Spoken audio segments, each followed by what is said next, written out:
Hello officers, good afternoon and स्वागत है आप सभी लोगों का फिर से एक बार रीजनिंग की एक और धमाकेदार क्लास में। कैसे हैं आप सब लोग? बताओ, कैसे हो आप सब लोग?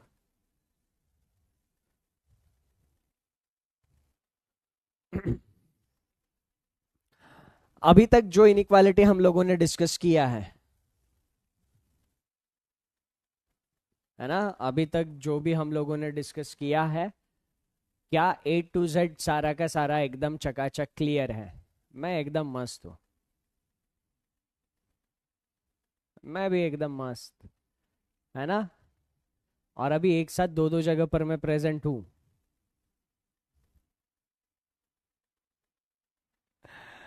ठीक है, चलो। तो अभी तक इनइक्वालिटी में जो भी चीजें हम लोगों ने डिस्कस करी है, ए टू जेड सारी की सारी चीजें क्लियर है। तो एक बार सब लोग एक लिख दीजिएगा। ठीक है, चलो। अगर किसी को कुछ डाउट, दिक्कत, समस्या, परेशानी है तो 4 बार 0 लिखो और अपना डाउट, दिक्कत, समस्या, परेशानी पूछ लो, है ना। और अगर रीजनिंग पढ़ने में अभी तक मजा आ रहा है, एंजॉय कर करके रीजनिंग सीख रहे हो, कर करके एंजॉय कर करके, तो एक बार चैट सेक्शन में आग लगा दो, है ना। अभी आज के सेशन में तो मजा आने, खूंखार मजा आने वाला आज के सेशन में। ठीक, लास्ट सेशन में हमने आइदर और reverse inequality and missing inequality देखा। ठीक, अभी आज हम क्या देखने वाले हैं? आज हम देखने वाले हैं कोडेड इनइक्वालिटी। बट उससे पहले कुछ चीजें यहां पर मुझे आप लोगों के साथ डिस्कस करनी है। ठीक, आप में से सारे लोगों को एग्जामिनेशन कौन कौन से होते हैं और उनके डिफिकल्टी लेवल के हिसाब से सारी चीजें पता है क्या? एग्जामिनेशन बैंकिंग सेक्टर में कौन कौन से होंगे और उनका क्या डिफिकल्टी लेवल रहेगा, ये आप लोगों को पता है क्या? अच्छा, सबसे ज्यादा मजा रफ्तार में आता है, वो तो आएगा ही। जादू कंडीशन एक बार डिस्कशन फिर से सुन लेना, आप डिस्कशन फिर से सुन लीजिए। ठीक, तो अभी है ना, आगे का डिस्कशन कंटिन्यू करने से पहले मैं आप लोगों को एग्जामिनेशन और उनका लेवल थोड़ा सा बता दूं, ताकि आपको एक चीज क्लियर रहे कि जो जो टॉपिक मैं बताता हूं वो कौन कौन से लेवल में किस किस एग्जामिनेशन में आता रहे। ठीक, अभी ध्यान से सुनना, मैं एकदम इतना बेसिक से शायद आपको कोई नहीं बताएगा। ठीक है, तो सबसे इजी लेवल है IBPS, RRB, clerk, prelims. IBPS, RRB, clerk, prelims सबसे इजी एग्जामिनेशन है। फिर इसके बाद लेवल आता है IBPS, clerk, prelims. IBPS, clerk, prelims. फिर इसके बाद एग्जामिनेशन आता है एसबीआई, क्लर्क, प्रीलिम्स। फिर इसके बाद एग्जामिनेशन आता है आरबीआई, असिस्टेंट, प्रीलिम्स। ठीक, तो ये क्लरिकल लेवल के एग्जामिनेशन हो गए। अब आप इसमें ये मत पूछना सर एलआईसी असिस्टेंट बता दो, एनआईएससीएल असिस्टेंट बता दो। देखो, कोई भी असिस्टेंट या क्लर्क लेवल हो, आपको यहीं पे इनके बीच में कहीं ना कहीं लेवल मिलेगी।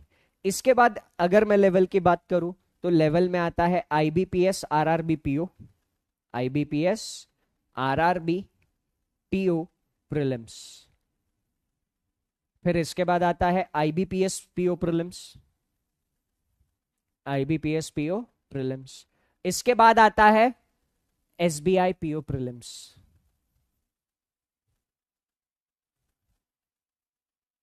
ठीक, तो सारे प्रीलिम्स लेवल का, प्रीलिम्स का लेवल क्लियर हो गया, है ना। तो प्रीलिम्स का लेवल हायरार्की समझ में आ गया सबको। आज के बाद मैं आपको कभी भी बोलूं ये टॉपिक प्रीलिम्स में आता है, ये टॉपिक प्रीलिम्स में आता है, प्रीलिम्स का मतलब इन सारे एग्जामिनेशन से होगा।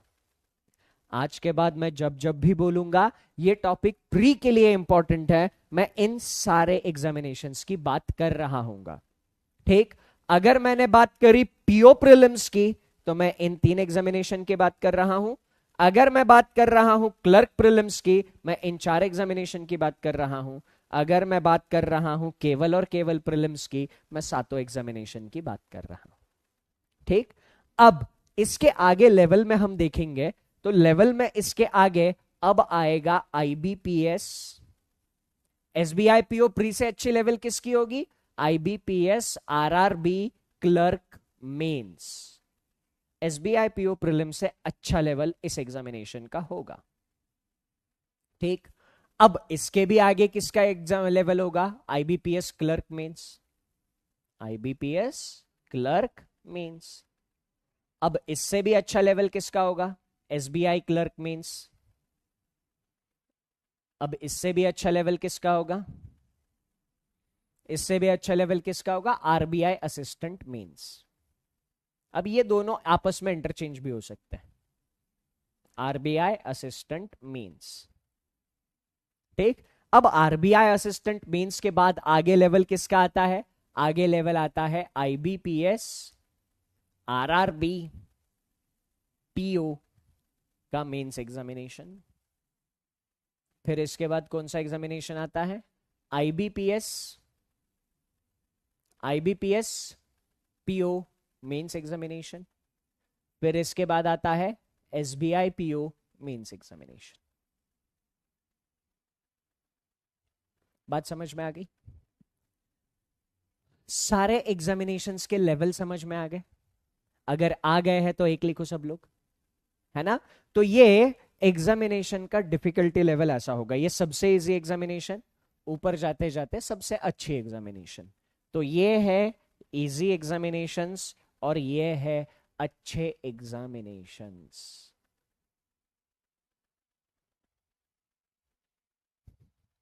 ठीक, मैं आज ही ये बात क्यों बता रहा हूं? आज ही ये बात मैं क्यों बता रहा हूं? इनइक्वालिटी अभी तक हम लोगों ने जो सीखा है ना, वो प्रीलिम्स के लिए सीखा है। अभी तक जो भी इनइक्वालिटी हम लोगों ने पढ़ी है वो कौन से एग्जामिनेशंस के लिए पढ़ी है? प्रीलिम्स के लिए। ठीक, यानी इन 7 एग्जामिनेशंस के लिए इनइक्वालिटी अभी तक हमने पढ़ी है। आज आज आप लोगों को मैं क्या बताने वाला हूं कि मेंस में कौन से? इसके इसके इसके इसके इसके इसके इसके सबके मेंस में, सबके मेंस में इनइक्वालिटी कैसे पूछा जाता है। ठीक, तो अभी तक इन सारे एग्जामिनेशंस के प्रीलिम्स हमने कवर कर लिए। ठीक है, देखो कोर्स कब खत्म हो रहा है? प्लानर रहता है आपके पास, प्लानर देख लीजिएगा, प्लानर देख लीजिएगा, प्लानर में हर एक डेट आपके पास मेंशन्ड है। तो बात समझ में आ गई? बात समझ में आ गई? ठीक है, प्रीलिम्स हमारा कवर हो चुका है, अभी हमें कवर करना है मेंस। ओके, चलो, तो आज के सेशन के लिए मेंस का आपका पहला सेशन है ना? तो आज के सेशन के लिए रेडी हो कि एक्साइटेड हो? जल्दी से बता दो। क्लर्क में इंटरव्यू नहीं होता है, किसी भी क्लर्क में इंटरव्यू नहीं होता है, इंटरव्यू सिर्फ पीओ में होता है। ठीक है, चलो, तो एक सवाल मैंने आप लोगों के सामने रखा हुआ है। ठीक है, चलो, ये छोटू सा सवाल है, जिनको हिंदी में सॉल्व करना है वीडियो को पॉज कर लो। जिनको हिंदी में सॉल्व करना है वीडियो को पॉज कर लो, जिनको इंग्लिश में सॉल्व करना है क्वेश्चन ये रहा। चलो जल्दी से सॉल्व करो और बताओ, आंसर बताओ।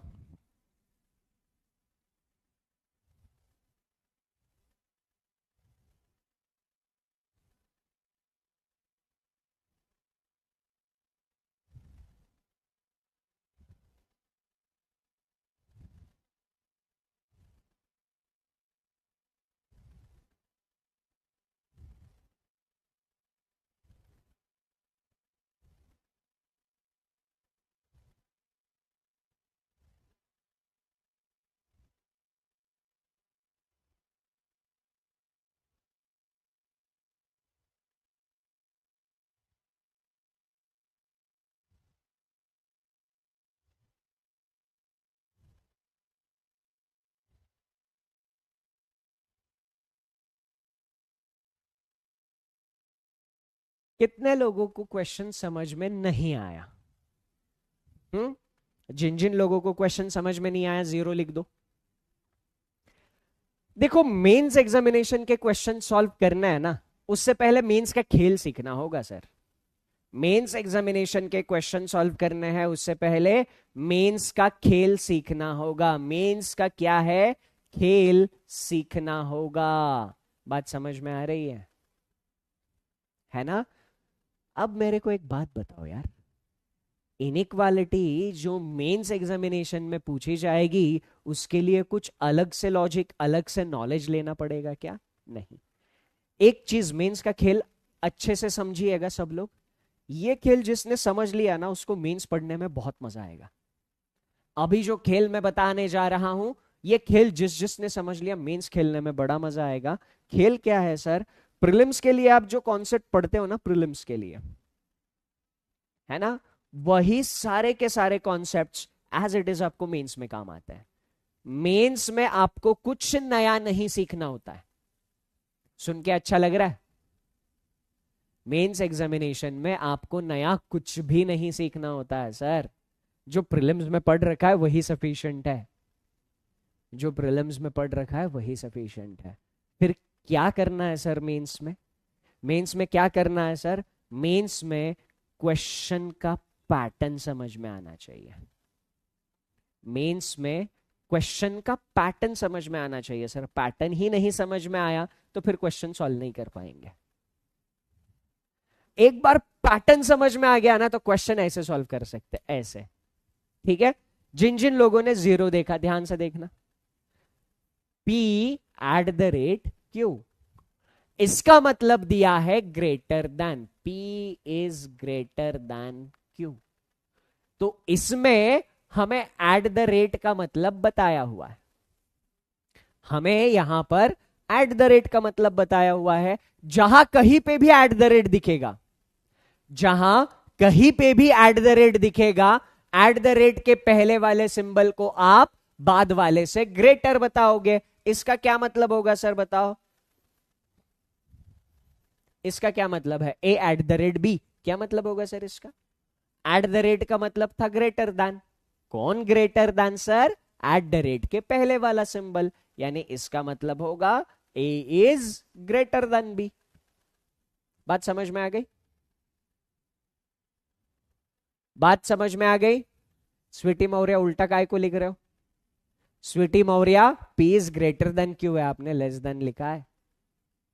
ठीक, सब लोग मुझे बताओ J@K इसका क्या मतलब होगा?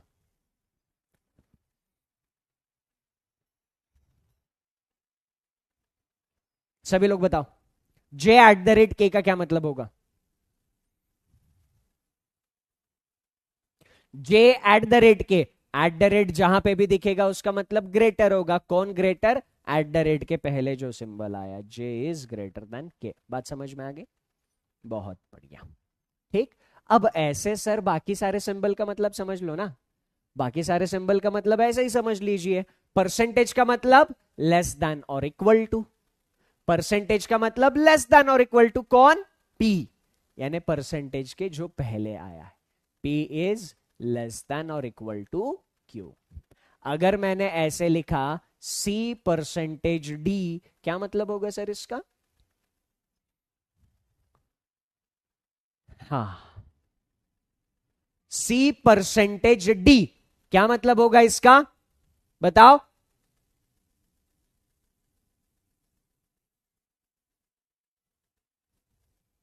C%D, परसेंटेज का मतलब क्या होगा सर? लेस देन और equal to. C is less than और equal to D। C is less than और इक्वल टू D। अगर हमने ऐसा लिखा L%M, क्या मतलब होगा इसका? L इज लेस देन और इक्वल टू M। बात समझ में आ गई? ठीक, बात समझ में आ गई? चलो, अब मुझे सब लोग हैश का मतलब बताओ। हैश का मतलब less than. P is less then Q। जहां जहां पर भी हैश आएगा वहां वहां पर लेस देन आएगा। ठीक, एम्परसेंट का मतलब बताओ। ग्रेटर देन और इक्वल टू। कौन ग्रेटर देन और equal to? P। P is greater than और इक्वल टू Q। ठीक,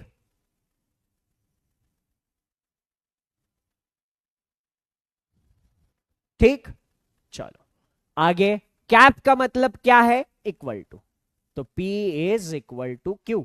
जो लोग कमेंट कर रहे हैं थोड़ा सा शांत रहो, जो लोग कमेंट कर रहे हैं थोड़ा सा शांत रहो, सारी डाउट क्लियर हो जाएंगे। बस मैं जो बोल रहा हूं उसके ऊपर ध्यान दो, मेरे बोलने के ऊपर ध्यान दो, A to Z सारे डाउट्स दिक्कतें क्लियर हो जाएगी। अब क्या करना है आपको पता है, अब क्या करना है, हर एक सिंबल की जगह उसका मतलब रखना है। एट द रेट का मतलब क्या था सर, ग्रेटर देन, इधर रख दो greater than. Eight the rate का मतलब क्या है, ग्रेटर देन, रख दो ग्रेटर देन। एम्परसेंट का मतलब क्या है, ग्रेटर देन और इक्वल टू, एम्परसेंट का मतलब है। कैप का मतलब क्या है, इक्वल टू, कैप का मतलब क्या है, इक्वल टू। एम्परसेंट का मतलब क्या है, ग्रेटर देन और इक्वल टू। ठीक, कंक्लूजन में भी लिख दो, एम्पर एट द रेट का मतलब ग्रेटर देन था, एट द रेट का मतलब ग्रेटर देन था, कैप का मतलब क्या था, इक्वल टू। यहां तक सबको सारी चीजें समझ में आ गई तो एक लिखो, यहां तक सबको सारी चीजें समझ में आ गई तो एक लिखो। एम्परसेंट का मतलब क्या है, एम्परसेंट का मतलब है ग्रेटर देन और इक्वल टू। यहां तक किसी को कुछ डाउट है तो 4 बार 0 लिखो, चलो फटाफट।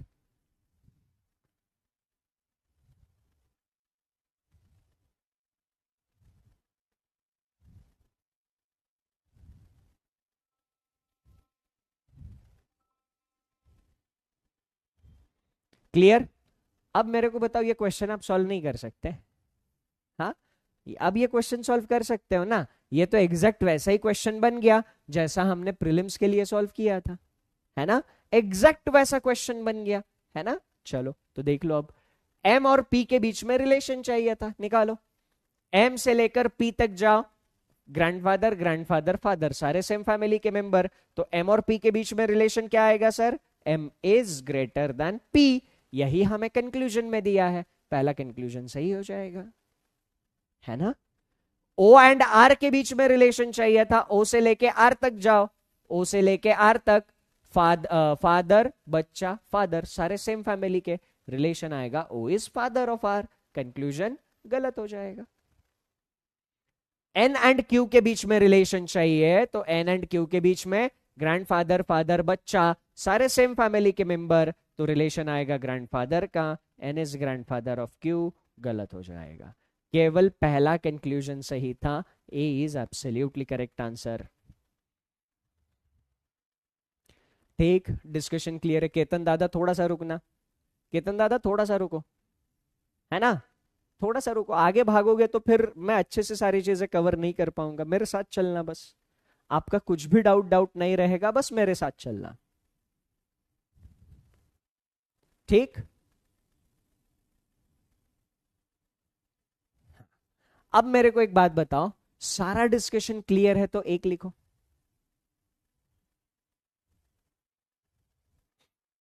सारा का सारा डिस्कशन क्लियर है तो एक लिखो, ठीक।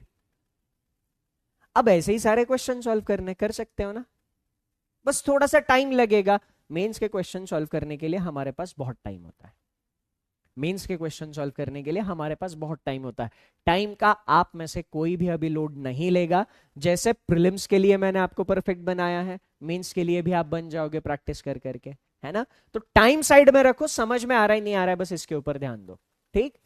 अब मेरे को एक बात बताओ, क्या ये क्वेश्चन बिना लिखे सॉल्व हो सकता है, क्या ये क्वेश्चन बिना लिखे सॉल्व कर हो सकता है, फिर से मैं रिपीट नहीं करूंगा, डिस्कशन फिर से सुन लेना, मैं रिपीट नहीं करूंगा, ठीक।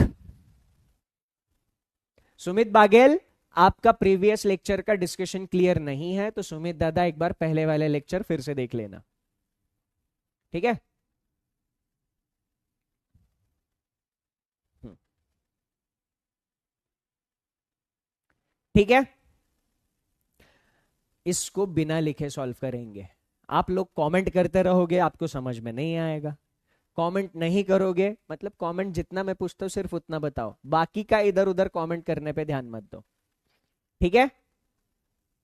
क्या हो अगर ये क्वेश्चन बिना पेन पेपर के सॉल्व हो जाए, देखना है आपको, देखना है आपको, चलो बिना पेन पेपर के सॉल्व कर लेता है, ठीक है। अब खेल को एंजॉय करो सर, खेल को एंजॉय करो, ये घर की कहानी सबको पता है, याद है? ये घर की कहानी याद है क्या सभी को? हाँ या ना में मुझे बस इतना बता दो। इस घर में यहां पर हमने किसको रखा था? इक्वल टू को रखा था। यहां पर हमने किसको रखा था? ग्रेटर देन इक्वल टू को। यहां पर हमने किसको रखा था? Greater than. यहां पर हमने किसको रखा था? लेस देन इक्वल टू को रखा था। यहां पर हमने किसको रखा था? लेस देन को रखा था। ये कहानी याद है ना सबको? ठीक, चलो मैं कुछ नहीं करूंगा, अब सारे सिंबल उठाकर अपनी अपनी जगह पर रखूंगा। एट द रेट का मतलब क्या है सर? ग्रेटर देन, तो ग्रेटर देन की जगह मैं एट द रेट लिख दूंगा। परसेंटेज का मतलब क्या है? लेस देन और इक्वल टू, तो लेस देन और इक्वल टू की जगह मैं परसेंटेज लिख दूंगा। हैश का मतलब क्या है सर? लेस देन, तो लेस देन की जगह मैं हैश रख दूंगा। एम्परसेंट का मतलब क्या है? ग्रेटर देन और इक्वल टू, तो एम्परसेंट को मैं वहां पर रख दूंगा। इक्वल टू का मतलब है कैप, मैं इक्वल टू कैप वहां पर रख दूंगा। बात समझ में आ गई? इस स्ट्रक्चर को मैंने कैसे फुलफिल किया सबको समझ में आ गया? अब मुझे एक बात बताओ सब लोग, कैप और एम्परसेंट इन दोनों में ज्यादा प्रायोरिटी किसकी होगी? कैप और एम्परसेंट इन दोनों में ज्यादा प्रायोरिटी किसकी होगी सर?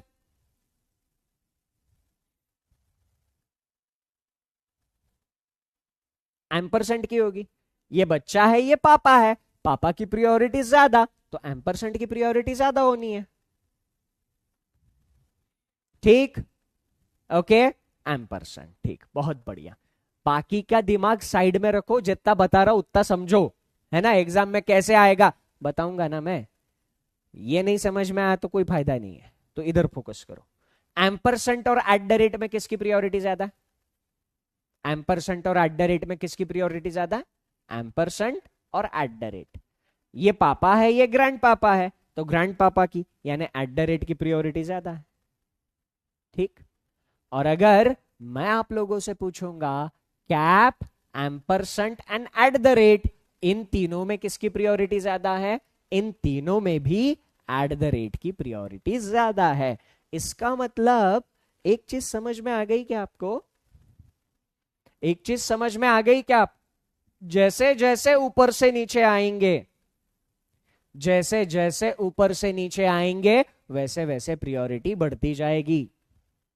जैसे जैसे ऊपर से नीचे आएंगे वैसे वैसे प्रायोरिटी बढ़ती जाएगी। जैसे जैसे ऊपर से नीचे आएंगे वैसे वैसे प्रायोरिटी बढ़ती जाएगी। जल्दी से बताओ, कैप और परसेंटेज किसकी प्रायोरिटी ज्यादा? कैप और परसेंटेज किसकी प्रायोरिटी ज्यादा? परसेंटेज की प्रायोरिटी ज्यादा। परसेंटेज और हैश किसकी प्रायोरिटी ज्यादा सर? हैश की प्रायोरिटी ज्यादा। परसेंटेज और हैश में हैश की प्रायोरिटी ज्यादा। ठीक, अब मुझे बताना कैप, परसेंटेज और हैश, इनमें किसकी प्रायोरिटी ज्यादा? इनमें भी हैश की प्रायोरिटी ज्यादा। इनमें भी हैश की प्रायोरिटी ज्यादा।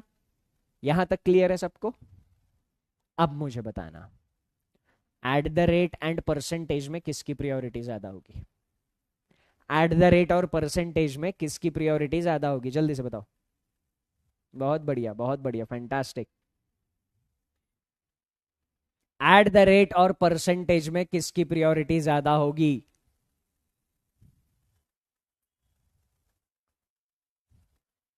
खानदानी दुश्मन, बहुत बढ़िया, है ना?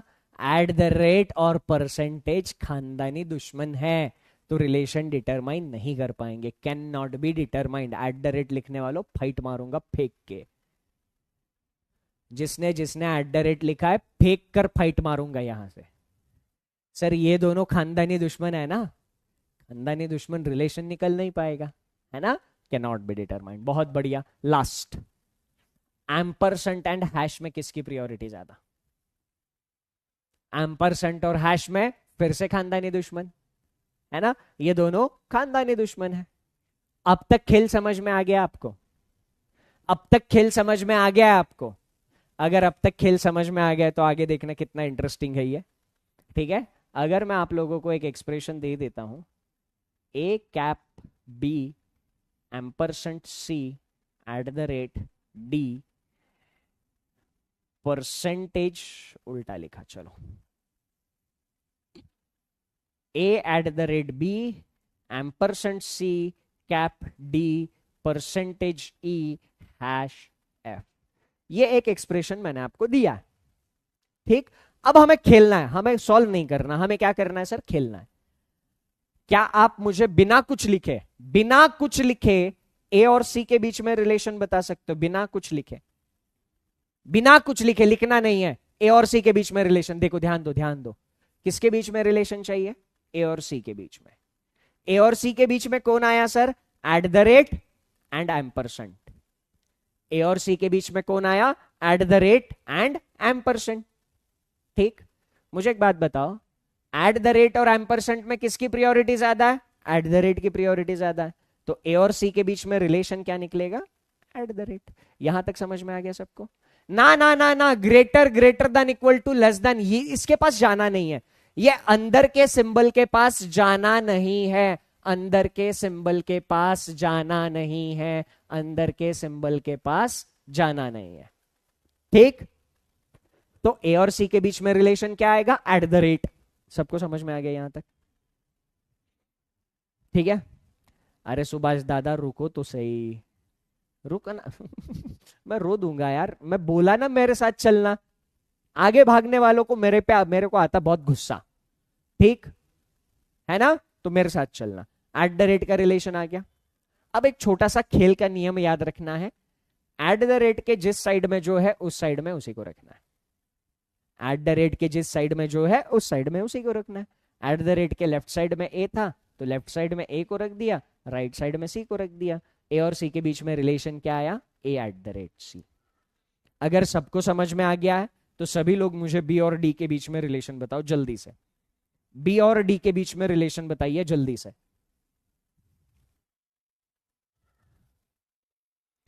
बी और डी के बीच में जल्दी से रिलेशन बताओ।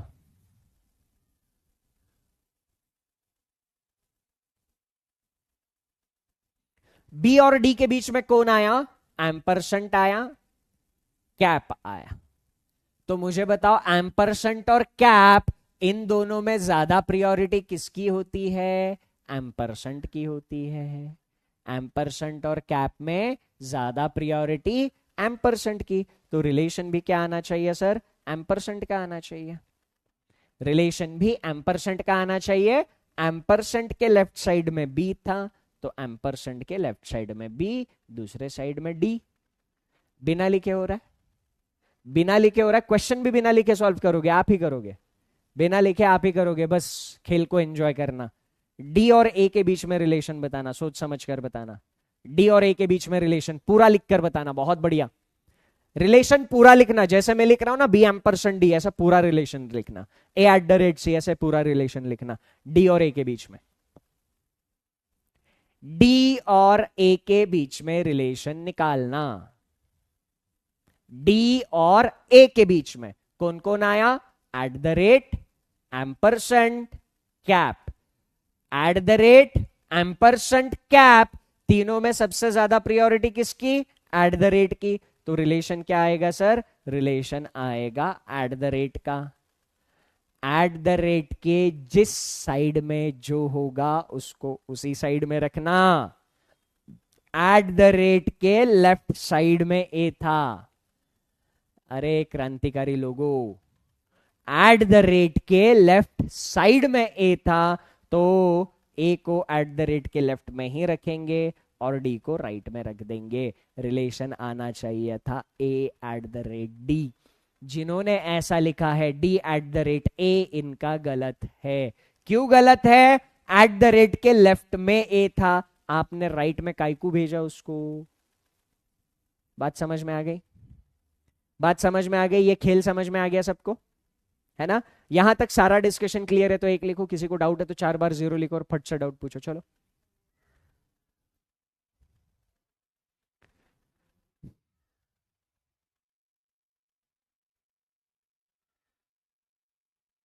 ठीक। अब मुझे बताना, चलो अब मुझे बताओ जल्दी से, सभी लोग बताना एफ और सी के बीच में क्या रिलेशन है? सोच समझ के बताना। एफ और सी के बीच में। चलो अब समझ में आ गया है, तो मुझे एफ और सी के बीच में रिलेशन बताओ। एफ और सी के बीच में कौन कौन आया? एफ और सी के बीच में cap, percentage, hash. Cap, percentage, hash, सब में प्रायोरिटी ज्यादा किसकी है सर? हैश की। तो ये रिलेशन किसका आएगा? हैश का। हैश के राइट साइड में एफ था, तो एफ को राइट साइड में ही रखना पड़ेगा। ये रिलेशन क्या आएगा? C hash F. उल्टा लिख रहे हो, C hash F. Hash relation आया सर। रिलेशन क्या आया? हैश। तो हैश के कौन सी साइड में एफ है? देखो, हैश के कौन सी साइड में एफ है? हैश के राइट साइड में एफ है। तो जिस साइड में एफ है उस साइड में एफ रखो। बात समझ में आ गई? बात समझ में आ गई? थोड़ा सा और खेलते हैं, क्लियर हो जाएगा। एफ और डी के बीच में रिलेशन बताओ, चलो जल्दी से। एफ और डी के बीच में रिलेशन बताओ। एफ और डी के बीच में जल्दी से सभी लोग। एफ और डी के बीच में रिलेशन परसेंटेज, हैश। परसेंटेज और हैश में किसकी प्रायोरिटी ज्यादा सर? परसेंटेज की, हैश की प्रायोरिटी ज्यादा। तो एफ और डी के बीच में रिलेशन आएगा हैश का। हैश के राइट साइड में एफ था, एफ को हैश के राइट साइड में ही रखना पड़ेगा। D hash F. फैंटास्टिक, अब मजा आ गया, अब मजा आ गया। बहुत बढ़िया, बहुत बढ़िया। अब एक आखिरी बताओ मुझे, चलो। ई और सी के बीच में रिलेशन बताओ जल्दी से। ई और सी के बीच में रिलेशन बताइए। कोई तो अभी भी उल्टा लिख रहा है। उल्टा लिखने वालों, ऐसा पैर पकड़ के उल्टा लटका दूंगा। जो लोग उल्टा लिख रहे हैं ना, ऐसा पैरों को पकड़ के उल्टा लटका दूंगा, नींबू मिर्ची की जगह बाहर। हाँ, उल्टा मत लिखो। चलो, सी और ई के बीच में रिलेशन कौन कौन आया? कैप और परसेंटेज। कैप और परसेंटेज में किसकी प्रायोरिटी ज्यादा है सर? परसेंटेज की प्रायोरिटी ज्यादा है। तो रिलेशन क्या निकलेगा? परसेंटेज का। परसेंटेज के कौन सी साइड में ई था? राइट साइड में ई था, तो राइट साइड में ई रहेगा, दूसरी साइड में सी आएगा। तो सी परसेंटेज ई, सी परसेंटेज ई। बात समझ में आ गई? बहुत बढ़िया, बहुत बढ़िया, बहुत बढ़िया, फैंटास्टिक। आपने क्या कर लिया आपको अंदाजा ही नहीं है। आपने अभी क्या कर लिया है आपको अंदाजा ही नहीं है। अब इस क्वेश्चन में लिखने की जरूरत ही नहीं है। इस क्वेश्चन में लिखने की जरूरत ही नहीं है। अब देखना खेल कितना इंटरेस्टिंग हो गया। हमें किसके बीच में रिलेशन चाहिए था? इधर फोकस करना। अब एम और पी के बीच में रिलेशन चाहिए। एम और पी के बीच में कौन आया? At the rate, eight the rate, ampersand. किसकी प्रायोरिटी ज्यादा sir? At the rate, eight the rate, ampersand. Eight the rate, eight the rate, ampersand. Priority ज्यादा किसकी? एट द रेट की। तो एम और पी के बीच में रिलेशन क्या आया sir? At the rate. Eight the rate के कौन से साइड में एम था? लेफ्ट साइड में एम था, तो ये रिलेशन मिला M at the rate P. सबको समझ में आ गया? M at the rate P relation मिला, सबको समझ में आ गया? M at the rate P, relation पूरा लिखना है, सिर्फ एट द रेट लिख के काम छोड़ना मत, रिलेशन पूरा लिखना है। M at the rate P. अब देखो, जो रिलेशन हम लोगों को मिला है सर, जो रिलेशन हम लोगों को मिला है, एग्जैक्ट वही रिलेशन हमें कंक्लूजन में मिला। कंक्लूजन सही है, जैसा हमें मिला एग्जैक्ट वैसा कंक्लूजन में था। कंक्लूजन सही हो गया। लगी क्या जरूरत पेन पेपर की? लगी क्या जरूरत पेन पेपर की? दूसरा कंक्लूजन, ओ एंड आर के बीच में रिलेशन। ओ एंड आर के बीच में कौन कौन आ रहा है? Ampersand, cap, ampersand. Ampersand, cap, ampersand. किसकी प्रायोरिटी ज्यादा है सर? एम्परसेंट की प्रायोरिटी ज्यादा। तो ओ एंड आर के बीच में रिलेशन क्या आएगा? ओ एंड आर के बीच में रिलेशन क्या आएगा? एम्परसेंट का आएगा। अब एम्परसेंट के कौन से साइड में ओ है? लेफ्ट साइड में, तो ओ एम्परसेंट आर। रिलेशन क्या आएगा? ओ एम्परसेंट आर। क्या एग्जैक्ट यही रिलेशन कंक्लूजन में मिला? ना मुन्ना ना, एग्जैक्ट यही रिलेशन कंक्लूजन में नहीं मिला। गलत हो गया रे, गलत हो गया। मजा आ गया? हाँ, सेकंड कंक्लूजन गलत कैसे हुआ समझ में आ गया सबको? अब थर्ड, किसका? एन एंड क्यू का रिलेशन चाहिए। तो एन और क्यू के बीच में कौन कौन है? एट द रेट है, एम्परसेंट है, कैप है। At the rate, ampersand, cap. सब में ज्यादा प्रायोरिटी किसकी? एट द रेट की, तो एन और क्यू के बीच में रिलेशन आएगा एट द रेट का। एट द रेट के लेफ्ट साइड में एन था, तो एन लेफ्ट साइड में रहेगा, रिलेशन क्या आएगा, N at the rate Q. Relation क्या आएगा, N at the rate Q. तो जो रिलेशन हमें मिला क्या वही कंक्लूजन में था, ना मुन्ना ना, पहला कह दिया, तीसरा भी गलत हो जाएगा। तो सिर्फ लिखना कितना पड़ा सर हमें, लिखना सिर्फ इतना पड़ा, इतना ही लिखना है, केवल केवल इतना ही लिखना है। अब ये एक बार लिख लिया तो फिर ये क्वेश्चन बिना लिखे हो जाता है, बिना लिखे क्वेश्चन हो जाता है। मजा आ गया है तो चैट सेक्शन में आग लगा दो। अब आपके कुछ बेसिक डाउट है। बिना पेन यूज किए हो गया आकांक्षा जी, बहुत बढ़िया, फैंटास्टिक, है ना। अब देखो यहां पर आप में से कुछ लोगों के डाउट्स ये थे कि सर क्या सारे के सारे एग्जाम्पल में यही सिंबल रहेंगे? नहीं, एग्जाम्पल सिंबल चेंज होंगे, उनकी डेफिनेशन चेंज होगी। आपको एक बार सिंबल का डेफिनेशन दिया जाएगा और उसके ऊपर 3 से 5 क्वेश्चन पूछे जाएंगे। एक बार सिंबल डिफाइन कर लिए तो उन डेफिनेशंस पे 3 से 5 सवाल आपको पूछे जाएंगे। बात समझ में आ गई? अब मैं तो आपको सिखा रहा था, इसीलिए मैंने इतना कुछ तामझाम किया। पी हैश एम कंक्लूजन में आ सकता है, पी हैश एम कंक्लूजन में क्यों नहीं आ सकता? आ सकता है पी हैश एम कंक्लूजन में। आस्था श्रीवास्तव जी बिल्कुल आ सकता है ना? अरे सचिन दादा थोड़े से सेंसिबल सवाल पूछा करो रे, मैं आपके कमेंट पढ़ रहा हूं, आपके आंसर का रिप्लाई कर रहा हूं, और सचिन दादा आप पूछ रहे हो रिकॉर्डेड है क्या? ऐसे कैसे चलेगा सचिन दादा? हाँ, अब मैं क्या करूंगा, अब देखो एक बार समझ में आ गया ना मेरे को। अब मैं सिर्फ ये सिंबल नोट डाउन करूंगा, cap ampersand eight the rate, cap ampersand eight the rate percentage hash, cap ampersand eight the rate percentage hash. सिर्फ इतना नोट डाउन करना है, सिर्फ इतना नोट डाउन करना है। अब मुझे एक बात बताओ, अंदर सिंबल नहीं लिखे तब भी हमें पता चल रहा है ना? अंदर सिंबल लिखने की जरूरत है क्या? बिल्कुल भी नहीं है। सिर्फ इसको देख के क्या आप मुझे ये बता सकते हो आंसर क्या होगा? ओ वैशाली जी कह रहे सर आप बहुत अच्छे से पढ़ाते हैं, बहुत अच्छे से समझ में आता है। ओ वैशाली जी यू आर मोस्ट वेलकम। अच्छा 2 दिन से दिखा नहीं था इसलिए परेशान था, कोई दिक्कत नहीं।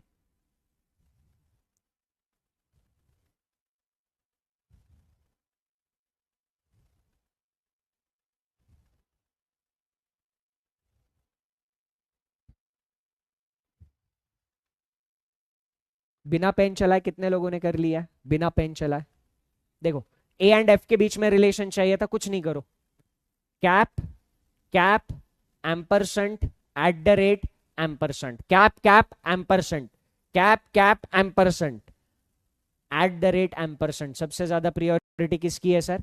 एट द रेट की। सबसे ज्यादा प्रियोरिटी किसकी है? एट द रेट की। एट द रेट के कौन से साइड में ए था? एट द रेट के लेफ्ट साइड में ए था, तो ये रिलेशन आएगा ए एट द रेट एफ। क्या हमें यही कंक्लूजन में मिला? ना मुन्ना ना, गलत। बी और ई के बीच में रिलेशन चाहिए था, बी और ई के बीच में कौन आया? Cap ampersand eight the rate, cap ampersand eight the rate. किसकी प्रियोरिटी ज्यादा सर? एट द रेट की प्रियोरिटी ज्यादा। एट द रेट के लेफ्ट साइड में बी था, बी लेफ्ट साइड में ही रहेगा, ई आ जाएगा इधर। सेकंड जो हमें मिला था एग्जैक्ट कंक्लूजन में था, सेकंड कंक्लूजन सही हो गया विदाउट पेन। क्या बात है, बहुत बढ़िया। एफ और बी के बीच में रिलेशन, एफ और बी के बीच में relation, cap ampersand eight the rate ampersand, cap ampersand eight the rate ampersand. किसकी प्रियोरिटी ज्यादा सर? एट द रेट की प्रियोरिटी ज्यादा। एट द रेट की प्रियोरिटी ज्यादा। एट द रेट के कौन से साइड में? एफ। एट द रेट के राइट साइड में एफ, एट द रेट के राइट साइड में एफ और दूसरे साइड में बी। यहां तक कितने लोगों ने कर लिया? एक लिखो। यहां तक कितने लोगों ने कर लिया? एक लिखो फटाफट। यहां तक जो नहीं कर पाया बिना पेन पेपर के वो लोग 4 बार 0 लिखो और बताओ क्यों नहीं कर पाया। क्या बात है, पेन पेपर है ही नहीं, बहुत बढ़िया निक, फैंटास्टिक। अब इधर एक छोटा सा नियम मैं और ऐड कर देता हूं, यहां तक समझ में आ गया ना। अब एक छोटी सी चीज का ख्याल रखना, आप इसको और इसको कंपेयर नहीं कर सकते, इसको और इसको कंपेयर नहीं कर सकते। क्यों नहीं कर सकते? कंपैरिजन करने के लिए वेरिएबल का सीक्वेंस सेम चाहिए। मैंने क्या पॉइंट ऐड कर लिया? कंपैरिजन करने के लिए, कंपैरिजन करने के लिए, कंपैरिजन करने के लिए वेरिएबल का सीक्वेंस सेम चाहिए। वेरिएबल का सीक्वेंस सेम होना चाहिए। मतलब बताता हूं। कंक्लूजन में पहला वेरिएबल कौन सा है? एफ। हमारे पास पहला वेरिएबल कौन सा है? बी। नहीं चलेगा, नहीं चलेगा। जब तक वेरिएबल का सीक्वेंस सेम नहीं है तब तक हम कंपैरिजन नहीं कर सकते। तो सबसे पहले सीक्वेंस सेम करना पड़ेगा, है ना। तो यहां पर एक नया कॉन्सेप्ट आता है, बहुत इंटरेस्टिंग कॉन्सेप्ट है। कॉन्सेप्ट का नाम है पल्टीमार कॉन्सेप्ट। कॉन्सेप्ट का नाम क्या है? कॉन्सेप्ट का नाम है पल्टीमार कॉन्सेप्ट। कॉन्सेप्ट का नाम क्या है? पल्टीमार कॉन्सेप्ट। क्या है ये सर? पल्टीमार कॉन्सेप्ट क्या है बताता हूं।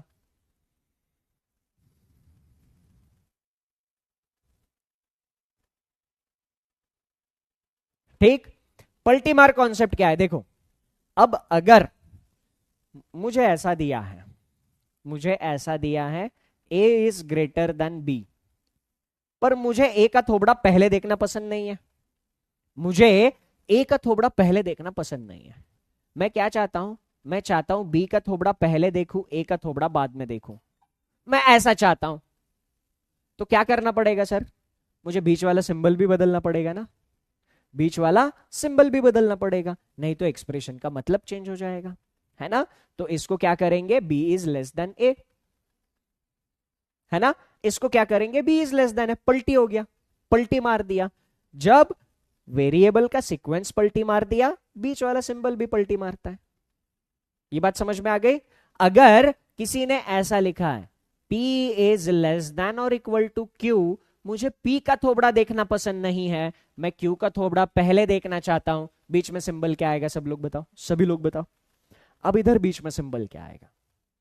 इस एक्सप्रेशन का मतलब चेंज नहीं होना चाहिए, इस एक्सप्रेशन का मतलब चेंज नहीं होना चाहिए। ठीक, ओके। तो अब p is less than equal to था, तो p is less than equal to ऐसे रहेगा, पलटी मार दिया। Greater than equal to, fantastic, बहुत बढ़िया, बहुत बढ़िया, बहुत बढ़िया, फैंटास्टिक।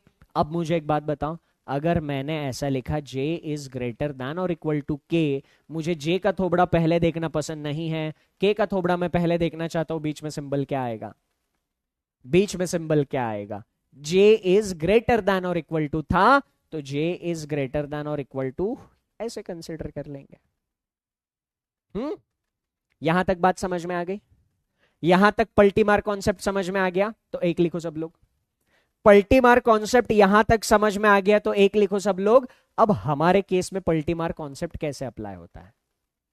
हमारे केस में पल्टीमार कॉन्सेप्ट कैसे अप्लाई होता है बताता हूं। उससे पहले क्लियर है तो एक लिखो, डाउट है तो 4 बार 0 लिखो और डाउट पूछो। चलो जल्दी से।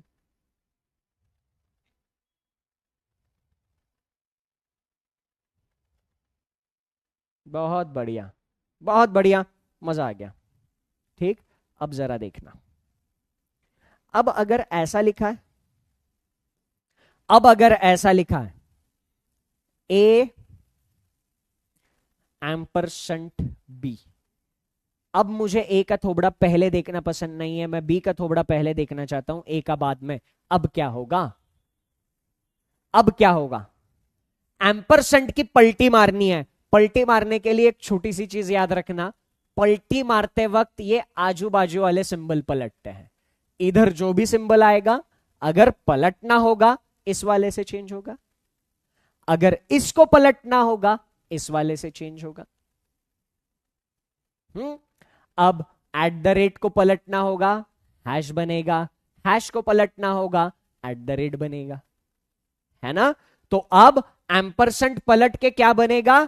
परसेंटेज, तो ये बन जाएगा बी परसेंटेज ए। आजू बाजू में पलटी मारेंगे, पलटी मारते वक्त कैसे मारेंगे, आजू बाजू में, ये पलट कर ये बन जाता है, ये पलट कर ये बन जाता है, ये पलट कर ये बनेगा, ये पलट कर ये बनेगा, बी परसेंटेज ए। ठीक, सब लोग मुझे बताना, अब सब लोग बताना, ठीक है। पी हैश क्यू पलट कर क्या बनेगा, पी हैश क्यू पलट कर क्या बनेगा। हाँ, प्रतिष्ठा जी कह रहे हैं आप इतना अच्छा एक्सप्लेन करते हो, कई क्वेश्चन आने का, ओहो थैंक यू प्रतिष्ठा जी, है ना।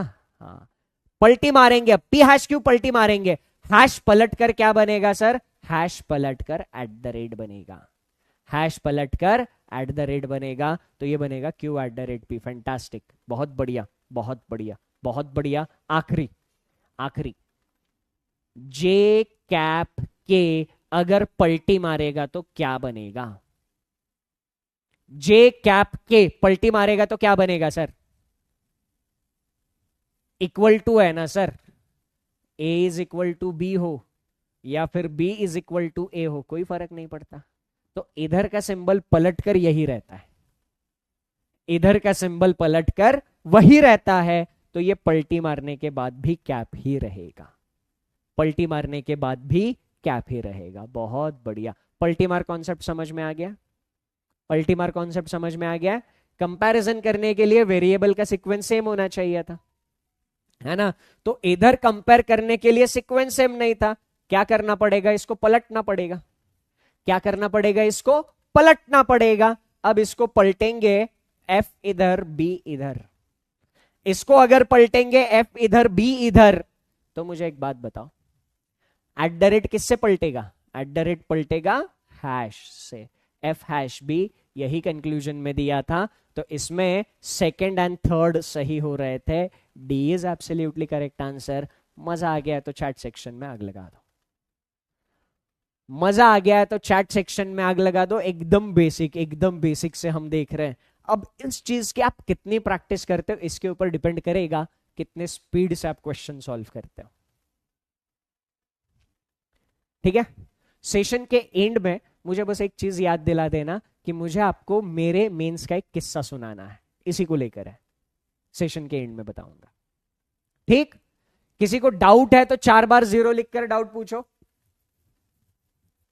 किसी को अगर डाउट है तो 4 बार 0 लिखकर डाउट पूछो। अगले क्वेश्चन पर चलेंगे, cap ampersand eight the rate percentage hash.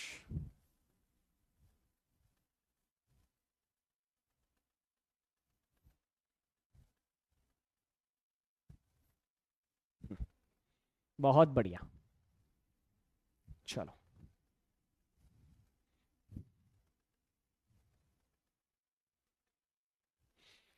हाँ, दाइगेन शर्मा आपने 4 बार 0 लिखा है, क्या दिक्कत है आपको, शर्मा जी क्या दिक्कत है बताइए।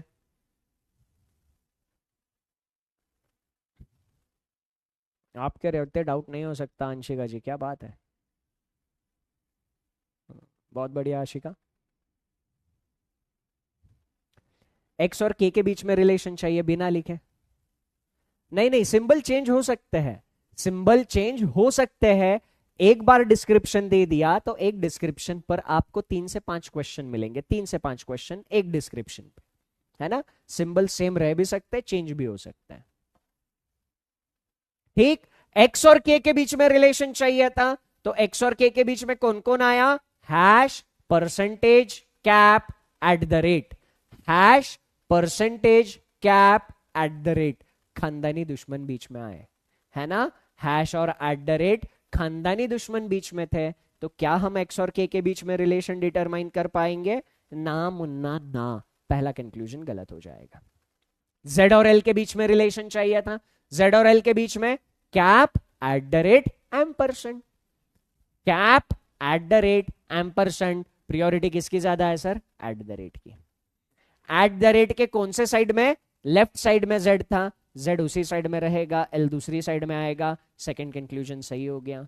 वाई और जी के बीच में रिलेशन चाहिए था, तो वाई और जी के बीच में परसेंटेज और कैप, परसेंटेज और कैप में परसेंटेज की प्रियोरिटी ज्यादा है, परसेंटेज के लेफ्ट साइड में वाई था, लेफ्ट साइड में y रहेगा, g इधर आ जाएगा। दूसरा कंक्लूजन सही हो गया, second and third option D. सारी चीजें क्लियर है तो एक लिखो, A to Z सारी की सारी चीजें क्लियर है तो एक लिखो। किसी को डाउट है 4 बार 0 लिखो और डाउट पूछो जल्दी से।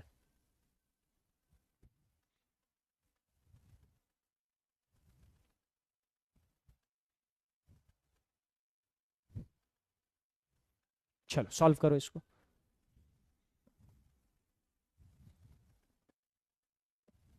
यस, आंसर ऑप्शन डी ही था, ऑप्शन डी ही उसका सही आंसर था। बहुत बढ़िया, बहुत बढ़िया। 2 सेकंड में क्वेश्चन हो गया प्रगति जी, क्या बात है, फैंटास्टिक।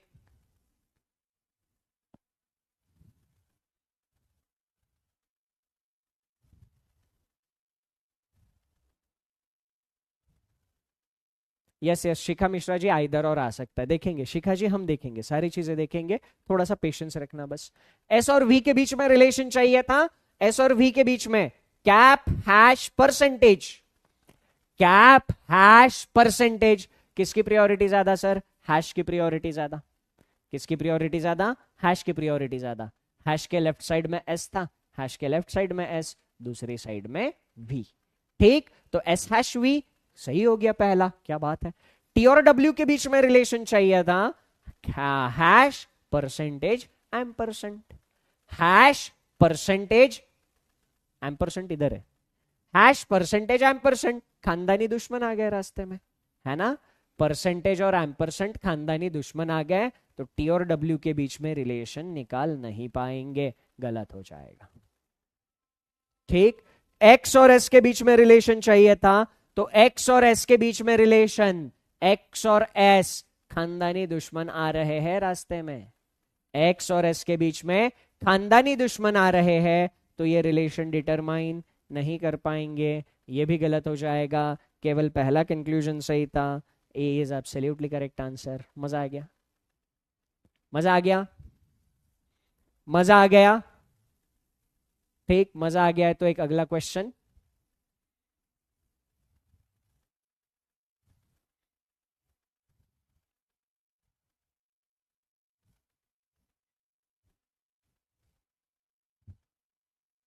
चलो करो सॉल्व।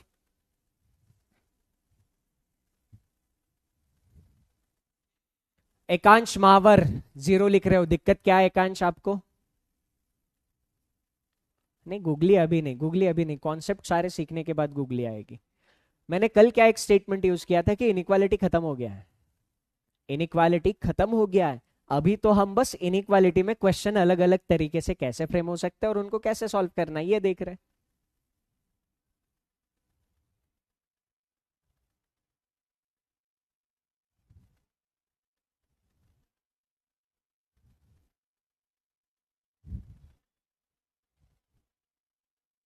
बहुत बढ़िया। Q एंड U के बीच में रिलेशन चाहिए था, Q and U percentage cap cap percentage, percentage cap cap percentage. किसकी प्रियोरिटी ज्यादा सर? परसेंटेज की प्रियोरिटी ज्यादा।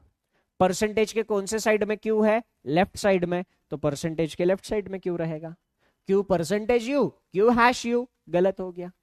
ठीक, P और S के बीच में रिलेशन चाहिए था, eight the rate percentage cap, eight the rate percentage, eight the rate percentage, eight the rate percentage. खानदानी दुश्मन, P और S के बीच में खानदानी दुश्मन, रिलेशन निकाल नहीं पाएंगे, गलत हो जाएगा।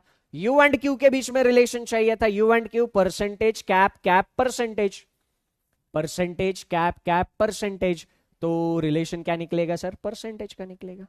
परसेंटेज के लेफ्ट साइड में Q था, लेफ्ट साइड में Q रहेगा, राइट साइड में U था। ठीक, ये भी गलत हो जाएगा। ठीक है, ये भी क्या हो जाएगा? गलत हो जाएगा। अब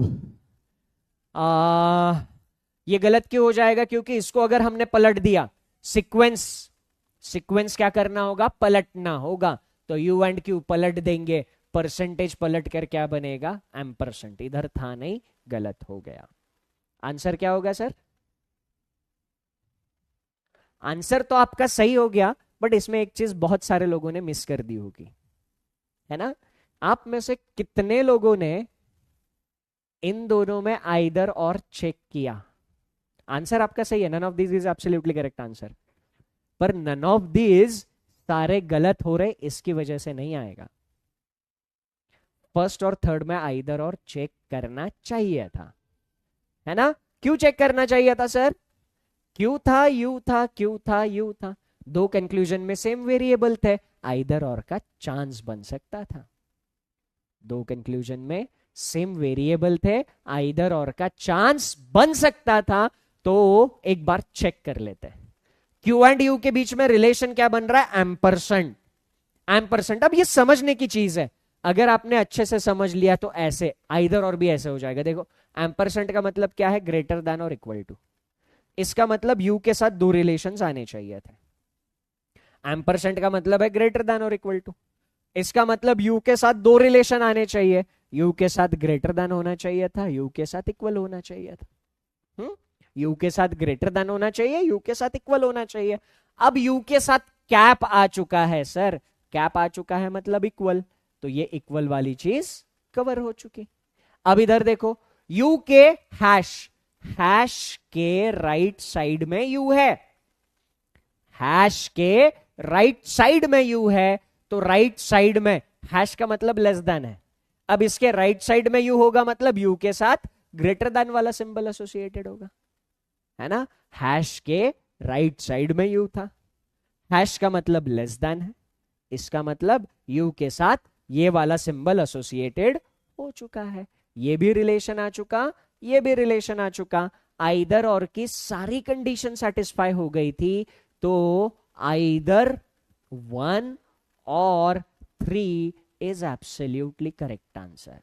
पर ये ऑप्शन हमारे पास था क्या? नहीं, ये आइदर और का ऑप्शन हमारे पास था नहीं, इसीलिए नन ऑफ दीज। मजा आ गया? मजा आ गया? बताओ मजा आ गया है तो एक बार आग लगा दो चैट सेक्शन में सब लोग, फटाफट। ठीक,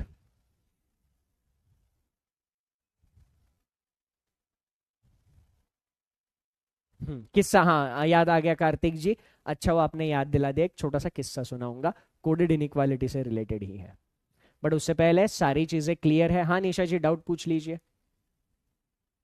निशा जी क्या डाउट है, पूछ लेना। बहुत बढ़िया, बहुत बढ़िया। ठीक है, अब इसमें कुछ वेरिएशंस भी बनते हैं, ठीक है? अब इसके वेरिएशंस हम कल के सेशन में डिस्कस करेंगे, बट उससे पहले आपको क्या करना है आज के सेशन में? हाँ बिल्कुल जरूरी है गरिमा जी, आइदर और चेक करना जरूरी है। ऑप्शन में आइदर और अगर रहता तो क्या करते? आइदर और, देखो सीख रहे हो ना, सारी चीजें सीखो। टेम्पररी शॉर्ट टर्म चीजें सीखना मत, चलो अभी वक्त मार लेते हैं, टाइम मार लेते हैं, अभी का वक्त निकाल देते हैं, है ना? इक्वल टू रिपीट नहीं हुआ है, आप इसमें सारी चीजें रिप्लेस करके देख लीजिए Sharma ji, equal to repeat नहीं हुआ है। फर्स्ट एंड थर्ड आप सिंबल रख के देख लीजिएगा, आपको समझ में आ जाएगा। ठीक है, चलो। हाँ तो मैं ये बता रहा था, किस्सा सुनाने से पहले कल के लिए आपका टास्क समझ लीजिएगा। आपको करना क्या है, आपको आज के सेशन में जितनी भी चीजें बताई है सारी रिवाइज करनी है।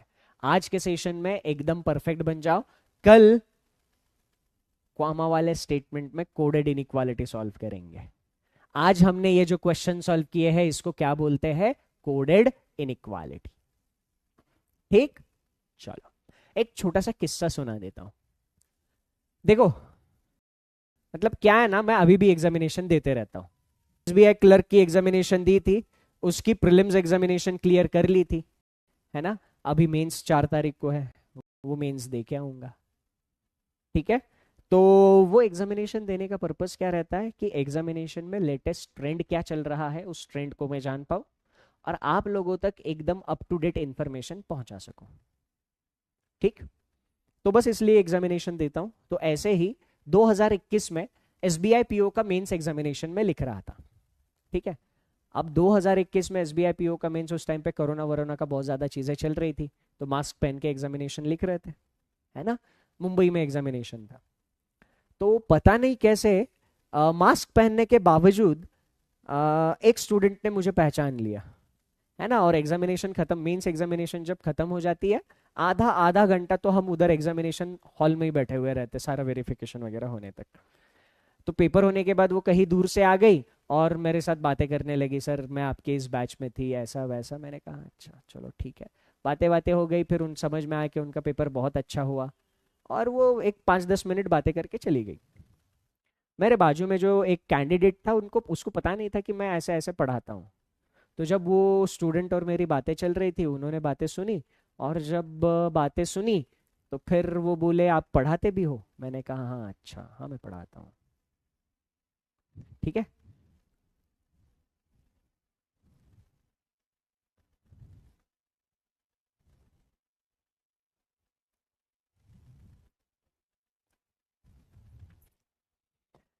हाँ, तो फिर क्या हुआ, उस एग्जामिनेशन में कोडेड इनइक्वालिटी पर क्वेश्चंस आए थे। उस एग्जामिनेशन में कोडेड इनइक्वालिटी पर क्वेश्चंस आए थे, और वो कोडेड इनइक्वालिटी के क्वेश्चंस जब मैंने सॉल्व करने का तरीका उसको बताया, उस कैंडिडेट को, तो उस कैंडिडेट ने कहा ये क्वेश्चन अभी सॉल्व तो मैंने एग्जामिनेशन में कर लिया, बट इसको सॉल्व करने के लिए मुझे 5 मिनट लगे थे। बट जब ये तरीका उधर बैठे बैठे उसको बता दिया कि ऐसे ऐसे ऐसे ऐसे करना होता है, फिर वो बोला अगर ये है तो फिर बहुत जल्दी हो जाएगा, है ना। तो ये मेथड का बेनिफिट है। मतलब जो लोग एक्चुअली वो चीजें देख चुके हैं, उनको पता होता है कि क्या चीज है, मतलब सही मेथड कौन सा है ना। तो आपके पास गलत मेथड पहुंचने से पहले ही मैंने सही मेथड पहुंचा दिया है, तो इसके ऊपर प्रैक्टिस अच्छे से करिएगा। ठीक है। एंड कुछ लोग इधर आइदर और आइदर और बोल रहे थे, जिन भी लोगों को इस क्वेश्चन में कंफ्यूजन है, छोटा सा असाइनमेंट, छोटा सा होमवर्क है आप लोगों को, इधर सिंबल रिप्लेस करके देखो। हैश का मतलब उधर रख के देखो, कैप का मतलब इधर रख के देखो, और फिर देखो आइदर और बनता है नहीं बनता है। सारे के सारे सिंबल रिप्लेस कर लेना, आपका डाउट क्लियर हो जाएगा। ठीक, चलो देखो, इररिलेवेंट क्वेश्चन से मुझे बहुत ज्यादा गुस्सा है। सेशन के शुरुआत में ही मैंने बता दिया कि कौन कौन से एग्जामिनेशन की तैयारी होनी है। अब मेरे को एक एक एग्जामिनेशन का नाम लेके परेशान बिल्कुल नहीं करना, ये सारे एग्जामिनेशन इस बैच से हो जाएंगे। ठीक, चलिए। तो यस, आज विश्वास दिवस है, एंड विश्वास दिवस के उपलक्ष्य में सिर्फ एक छोटी सी चीज मैं आप लोगों से कहूंगा कि जिंदगी में कोई भी काम करो ना, विश्वास के साथ करना, रिजल्ट बहुत अच्छा आता है। ठीक है। एक विश्वास की कहानी मैंने किसी एक बैच में सुनाई थी, आप लोगों के साथ कम्युनिटी में शेयर कर दूंगा। ठीक है। आज के जिनको डाउट है ना, मैंने डाउट का सॉल्यूशन बता दिया है, लेक्चर फिर से सुनो। लेक्चर ध्यान से सुनते नहीं हो इसलिए डाउट आता है, लेक्चर फिर से सुनो, डाउट सॉल्व हो जाएगा। आज के सेशन में अगर मजा आ गया, और सार्केस्टिक कमेंट बिल्कुल मत करना, मैं पुणे से हूं, मेरे पास सार्केज्म बहुत ज्यादा है, आप लोगों से ज्यादा सार्केस्टिक मैं हूं। पुणे सार्केज्म के लिए बहुत ज्यादा फेमस है ना। सार्केस्टिक कमेंट तभी करना जब सार्केज्म सह सको। ठीक है। हाँ, आज के सेशन में अगर मजा आ गया तो चैट सेक्शन में आग लगा देना। That's it from my side in this session. Thank you, take care, and सबसे important, enjoy your time. Bye bye and take care.